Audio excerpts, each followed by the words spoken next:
இது வந்து moving average fans யாராவது இருந்தால் அவங்களுக்கு கூட ரொம்ப யூஸ்ஃபுல்லாக இருக்கும். உங்கள் ட்ரேடிங் சர்க்கிளில் யாராவது இருக்காங்க அப்படின்னா அவங்களுக்கு இந்த வீடியோவை கண்டிப்பாக ஷேர் பண்ணுங்கள். ஏன் அப்படின்னா மூவிங் ஆவரேஜை பற்றி புரிதலே இல்லாமல் நிறைய பேர் இருப்பாங்க. மூவிங் ஆவரேஜ் அப்படின்றது அது ஒரு இண்டிகேட்டர். அந்த இண்டிகேட்டர் எல்லாரும் என்ன சொல்லுவாங்கன்னா லேகிங் இண்டிகேட்டர்னு சொல்லுவாங்க.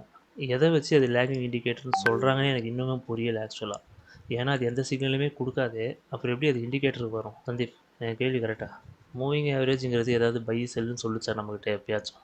சொன்னதே இல்லை. அப்படி சொன்னாமல் அதை வச்சு இவங்களா ஒன்று வந்து முடிவு பண்ணிக்கிட்டு அது கிராஸ் ஓவரானா பை போகணும், இல்லை அதை மேலே போச்சுன்னா பை போகணுன்ட்டு இவங்களா ஒரு முடிவை எடுத்துக்கிட்டு இவங்களாவும் அதுக்கு ஒரு பேரை வச்சுட்டாங்க லேகிங் இண்டிகேட்டர்னு சொல்லி. அந்த அந்த விதமே தப்பு தானே ஆக்சுவலாக? ஆமாம் சார். அப்போ அதுதான் சொல்கிறேன். அப்போ எந்த மூவிங் ஆவரேஜ் பெஸ்ட்டு? இதில் வேறு ஒரு கேள்வி பஞ்சாயத்து இருக்குது. 8 யூஸ் பண்ணுவாங்க, 20 யூஸ் பண்ணுவாங்க, 50 யூஸ் பண்ணுவாங்க, 200 யூஸ் பண்ணுவாங்க. என்னெல்லாம் கேட்டால் நான் 800 கூட வச்சுருக்கேன் லிஸ்ட்டில். நான் என்ன பண்ணுறது? 800 இஎம்ஏவா அப்படின்னு சொல்லி எத்தனை பேர் என்கிட்ட கேட்டிருக்காங்க. அது எதுக்கு? மூவிங் ஆவரேஜ் அப்படிங்கிறதே வந்து எப்படி யூஸ் பண்ணணுன்னே தெரியாமல் இவங்களாம் வந்து சொல்லிக்கிறது அது லேகிங் இண்டிகேட்டர், அது யூஸ் பண்ணக்கூடாதுன்ட்டு. நம்ம மொத்த செட்டப்புமே லீடிங் இண்டிகேட்டர் மாதிரி தானே ஒர்க் ஆகிட்டு இருக்கு உங்களுக்கு. எங்கே பை எடுக்கும், எங்கே செல் எடுக்கும்ன்ட்டு. இன்னும் சொல்ல போனோம்னா எக்ஸாக்டாக இந்த பின் பாயிண்டில் இந்த இடத்துல திரும்பவும் இப்போ நம்ம ஒரு டப்பா போட்டு வச்சோமா, அங்கே தானே பட்டு திரும்பிட்டு இருக்கு மார்க்கெட்டு. அங்கே தானே பட்டு திரும்பிட்டு இருக்கு. இந்த சிக்னல் எதை வச்சு ஜென்ரேட் ஆகிருக்கு? மூவிங் ஆவரேஜ் வச்சு தான் ஜென்ரேட் ஆகிருக்கு. அப்போ இது எப்படி லேகிங் இண்டிகேட்டர் ஆகும்? அது லீடிங் இண்டிகேட்டர் மாற்ற தெரியாதவங்க சொல்கிற பொய். இல்லைனா பொய் இல்லை, அவங்களுக்கு தெரியல, அதான் உண்மை. அவங்களுக்கு சொல்ல தெரியல, ஏதோ ஒன்று சொல்லணும், அவ்வளோதான். இல்லைனா வேறு ஒரு ஸ்ட்ராட்டஜியை செல் பண்ணுறதுக்காக இந்த ஸ்ட்ராட்டஜியை குறை சொல்லணும். இதுதான் வந்து உண்மையான ரீசன். அப்போது முழுக்க முழுக்க இந்த மூவிங் ஆவரேஜ் செட்டப் நமக்கு ஒர்க் அவுட் ஆகுது. அது வந்து லீடிங் இண்டிகேட்டரை மாற்ற முடியும். அப்போ மாற்ற முடியும் அப்படின்னா எந்த மூவிங் ஆவரேஜ் யூஸ் பண்ணுறது அப்படின்னா எந்த மூவிங் ஆவரேஜ் வேணால் யூஸ் பண்ணிக்கலாம், தப்பு இல்லை. பட் அந்த மூவிங் ஆவரேஜுக்குன்னு சொல்லி நிறைய விஷயங்கள் இருக்குது. அது எல்லாத்தையுமே நம்ம உட்காந்து பப்ளிக்காக எக்ஸ்பிளைன் பண்ணிட்டும் இருக்க முடியாது, அவ்வளோ விஷயங்கள் இருக்குது. பட் அதை எனக்கு தெரிஞ்ச முறையில் நான் வந்து சிக்னல்ஸாக ஜென்ரேட் பண்ணியிருக்கிறேன். எந்த மூவிங் ஆவரேஜில் எப்போ உள்ளே போகலாம், எங்கே போகக்கூடாது அப்படின்றத வச்சு. அப்போது இந்த இந்த ஸ்க்ரீனில் ஓடுற ஒவ்வொரு ஸ்விங்கும், இப்போ இந்த லோ இங்கே ஹிட் ஆகிருக்கு அப்படின்னா இந்த இடத்துல ஒரு மூவிங் ஆவரேஜ் தான் அதை தள்ளி விட்ருக்கு. என்ன மூவிங் ஆவரேஜ் அங்கே தள்ளி விட்டுச்சுன்னா அந்த நம்பரை அவங்க கண்டுபிடிக்கணும். இந்த இடத்துல ஒரு ஸ்விங்கு வந்து போயிருக்கு அப்படின்னா மூவிங் ஆவரேஜ் மேலே இருக்குது, ஆனால் இது வந்து இப்போ என்ன பண்ணிருக்கு, தள்ளி விட்டுருக்கு. அப்போ இந்த இடத்துல ஏதாவது மூவிங் ஆவரேஜ்னா கண்டிப்பாக அந்த இடத்துலேயே ஒரு மூவிங் ஆவரேஜ் இருக்குது, இந்த இடத்துலையும் மூவிங் ஆவரேஜ் இருக்குது. ஏன்னா நாம் இந்த ஸ்க்ரீனில் இப்போ போட்டிருக்கிறது ஒரே ஒரு மூவிங் ஆவரேஜ். ஆனால் நாம் என்ன நம்பரை போட்டாலும் மார்க்கெட் அந்த மூவிங் ஆவரேஜ் ஒர்க் ஆகிட்டு தான் இருக்கும். நம்ம எம்ஏ சிக்னல்ஸே யூஸ் பண்ணிக்கலாம். ஏன்னா அதுதான் எல்லா மூவிங் ஆவரேஜுக்கும் சிக்னல் கொடுக்கும். இருக்கிற உலகத்தில் இருக்க எத்தனை நம்பரை போட்டாலும் அதுக்கு அது சிக்னல் கொடுக்கும். ஸோ இங்கே நான் சொன்னேன்னா இந்த இடத்துலையும் ஒரு மூவிங் ஆவரேஜ் இருக்குது. ஃபஸ்ட் இருந்துச்சா நம்மக்கிட்ட? இல்லை. ஆனால் இப்போது அது அந்த இடத்துல பவுன்ஸ் ஆகி போயிருக்கு. அதே மூவிங் ஆவரேஜ் பவுன்ஸ் ஆகி போயிருக்கு. இன்னும் இப்போ இதை உடச்சிட்டு மார்க்கெட் எங்கே திரும்பியிருக்கு? இந்த இடத்துல மேலே திரும்பியிருக்கா? இங்கேயும் ஒரு மூவிங் ஆவரேஜ் இருக்குது சார். இங்கேயும் ஒரு மூவிங் ஆவரேஜ் இருக்குது. ஏன்னு பார்த்தீங்கன்னா ஏதாவது ஒரு டைம் ஃப்ரேமில் அது ஏதாவது ஒரு மூவிங் ஆவரேஜ் அங்கே ஓடிட்டுருக்கும். 4 ஹவரில் இருக்கலாம், இல்லை டெய்லியில் இருக்கலாம், ஏதோ ஒரு டைம் ஃப்ரேமில் ஓடிட்டுருக்கும். நம்ம அந்த பிடிஎம்எம் இண்டிகேட்டர் போட்டோம்னா தெரியும். அதனால் எல்லா இடத்துலையுமே வந்து பேண்ட் அப்படின்னா அது தள்ளி விட தான் செய்யும். அதனால் எந்த பேண்டு முக்கியம் அப்படின்றதுக்கு ஒரு எக்ஸ்ப்ளனேஷனே கிடையாது. நீங்கள் எந்த பேண்டு யூஸ் பண்ணாலும் அதுக்கான சிக்னல்ஸை ப்ராப்பராக யூஸ் பண்ணிட்டீங்கன்னா பிரச்சனையே கிடையாது. இப்போ நமக்கு இது பார்த்துங்க, என்ட்ரி கொடுத்துருக்கு 5 மினிட்ஸ் என்ட்ரி. சந்தீப் போயிடலாமா என்ட்ரி? 4 பேப்பர் ஸ்டாப் லாஸ் வருது. சந்தீப் இப்போ போக முடியாதுல்ல சார், அது மூவிங் ஆவரேஜ் கீழே வந்தால் தானே போகணும். ஓ, இந்த கிராஸ் ஓவர் சொல்கிறீங்களா? இது தள்ளி விட்டுருவோன்றீங்க. ஸோ 15 மினிட்ஸ் செல்லில் இருக்குது, அதனால தான் கேட்டேன். எல்லாமே செல்ல தான் எல்லாமே செல்லில் தான் இருக்குது.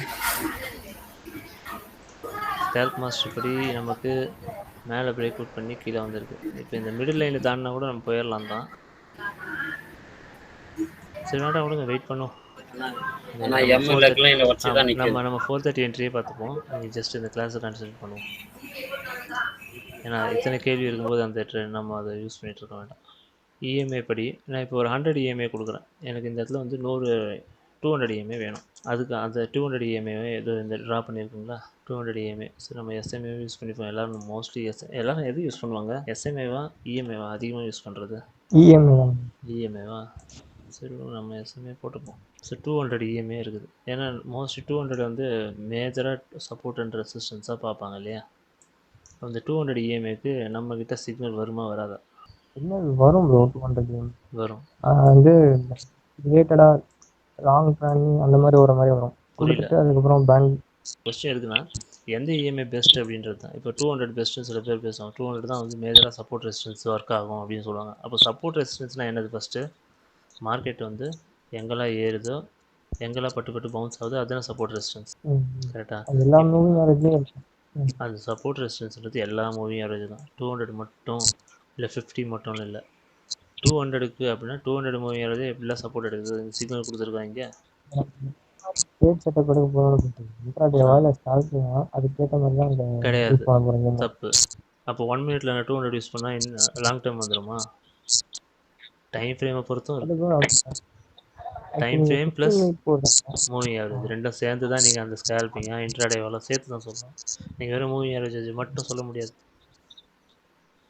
டைம் ஃப்ரேம் நீங்கள் 200 வந்து லாங் டேர்ம்னு சொல்லிட்டீங்க. நான் 1 மினிட்ல 200 போட்டு லாங் டேர்ம் காட்டுமா? ஒர்க் ஆகுமா? ஒர்க் ஆகாது. ஜென்ரலாக சொல்கிறேன். நீங்கள் ஸ்கேல்பரா அப்படி சொன்னதுக்காக சொல்கிறேன். நீங்கள் ட்ரேடிங் டைப்பை பற்றி எழுதிங்கல்ல. இப்போ 8 EMA ஷார்ட் டேர்ம் அப்படின்னு சொல்லலாம். Daily time frame 8 EMA short term உட்காந்தா அதுக்கே 4 நாளாக என்ட்ரி வருது. அதுதான் சொல்கிறேன். Moving average plus time frame இது ரெண்டும் சேர்ந்து தான் ஒரு ட்ரேடர் வந்து டைப் வந்து டிஃபைன் பண்ணுது. வெறும் மூவிங் ஆவரேஜ் மட்டும் இல்லை, வெறும் டைம் ஃப்ரேம் மட்டுமும் இல்லை, ரெண்டும் சேர்ந்தால் மட்டும்தான். அப்போது இதை அப்படியே நான் 50க்கு மாற்றுறேன். இப்போ 50லேயும் எனக்கு சப்போர்ட் ரெசிஸ்டன்ஸாக ஒர்க் அவுட் ஆகுது. இந்த இடத்துலையும் வருது, இந்த இடத்துலையும் வருது. இப்போ நான் எதை தான் யூஸ் பண்ணுறது? அப்போது ஒரு கொஸ்டின் வருதுங்களா? அப்போது இதுக்கு தான் என்ன பண்ணுறோம் அப்படின்னா, ஃபிக்ஸ்டாக வந்து நம்மக்கிட்ட நான் சொன்னது மெயினாக வந்து நம்ம யூஸ் பண்ணுற மூவிங் ஆவரேஜாக வந்து 50, 200, 800 இந்த 3 மூவிங் ஆவரேஜ் யூஸ் பண்ணுறோம். இதில் எதுக்கு 800 எதுக்கு இங்கே உள்ளே வந்திருக்கு அப்படின்னா, 50 EMA இருக்குது இல்லையா? இந்த 50 EMA வந்து நான் வந்து 15 மினிட்ஸ் டைம் ஃப்ரேமில் யூஸ் பண்ணுறேன். 15 மினிட்ஸ் டைமில் 50 EMA யூஸ் பண்ணுறேன். 1 ஹவர்லேயும் நான் 50 யூஸ் பண்ண போகிறேன். 4 ஹவர்லேயும் நான் 50 யூஸ் பண்ண போகிறேன். என்னோடய அனாலிசிஸ் வந்து இந்த 3 டைம் ஃப்ரேமை பேஸ் பண்ணி இருக்குது. இப்படி இருக்கும்போது இந்த 3 டைம் ஃப்ரேமோட இஎம்ஐவை எனக்கு ஒரே இடத்துல வேணும் அப்படின்னா அப்போ தான் நான் வந்து இந்த கால்குலேஷனே போடுறேன். 4 ஹவரோட 50 EMA 1 ஹவரில் என்னவாக இருக்கும்? 4 டைம்ஸ் 200 EMAவாக இருக்கும். ஆனால் என்னோடய என்ட்ரி டைம் ஃப்ரேம் வந்து 15 மினிட்ஸ். அப்போ எனக்கு 15 மினிட்ஸில் வேணும் இதுவே. அப்போது 15 மினிட்ஸில் இது இந்த 200 EMA என்னவாக இருக்கும்? 800 EMA அடுத்த 4 டைம்ஸு வந்துடுச்சா? இப்போ எனக்கு 1 ஹவரோட 50 EMA 15 மினிட்ஸில் வேணும். அப்போது 15 மினிட்ஸில் அது ஒரு 200 EMAவா? கரெக்டாக? ஆல்ரெடி 15 மினிட்ஸோடைய 50 EMA அங்கே ஒன்று இருக்குது. ஸோ இதுதான் அந்த நம்பருக்கு காரணம். இப்போ நம்ம 15 மினிட்ஸில் உக்காந்துட்டு 50 EMA எடுத்துக்கிறோம். 15 மினிட்ஸில் உக்காந்துட்டு 1 ஹவரோட 50 EMAவும் பார்த்துக்கிறோம். 15 மினிட்ஸே உட்காந்துட்டு 400ஓட 50 EMAவும் சேர்த்து பார்க்குறோம். ஸோ இதுதான் இந்த 3 நம்பர்ஸ்.